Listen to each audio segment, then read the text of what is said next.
mas sobrang kadaghan na karon guys nga tong gialagaan na mga manok, kay ato namang gi buyan ang atong mga sisiw, yung mga piso na to. Gisagol na nato sila ini pagpalayaw nining mga dagko na to guys. O ang pagpakaon nila ato ra pud silang gisagol. O mas mayo sila nga ari sila sa gawas kaysa isigi nato sila og hanggang sa ilang alwa kung kurungan.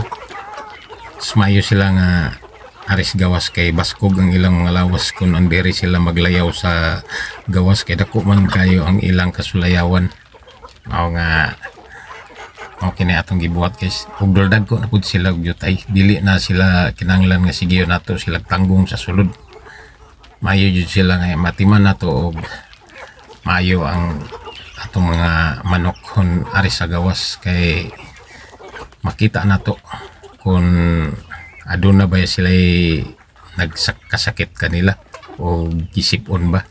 Sayo nato sila pag monitor guys kay magsalugmoy man sila kung naay magluya kanila o nga may balanday nato kung ari sa gawas.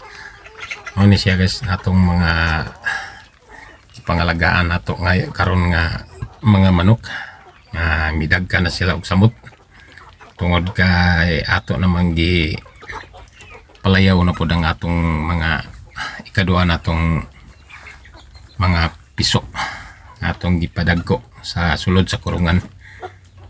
O kani karon sila ato rang gisagol na laman sila kay di man pud pwede nga atong lain-lainon kay sa pawan man pud sila sa dagko kung ato silang lainon og mga kalanan mga ato ra man sila isagol mabusog ra pud sila ini guys kay mo ilog man jud sila. Mas mayo man silang daggan silang mga on kay mag-iluganay man ug mabusog jud sila.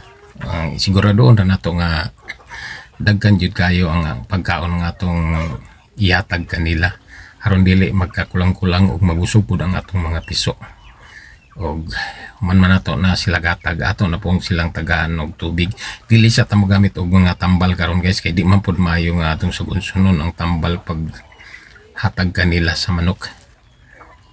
Panalagsan na nato kini kay ato po sila sa gunsunon o gamit og tambal ma-immune sila, dili na sila maayo kung magkasakit sila kung kada adlaw nato butangan og tambal ang ilang mga ilimnan o nga ato ra silang panalagsan ug hatag sila sa ato ang tambal ang ilang tubig isagol karon wala sa sila nato sa guli og tambal.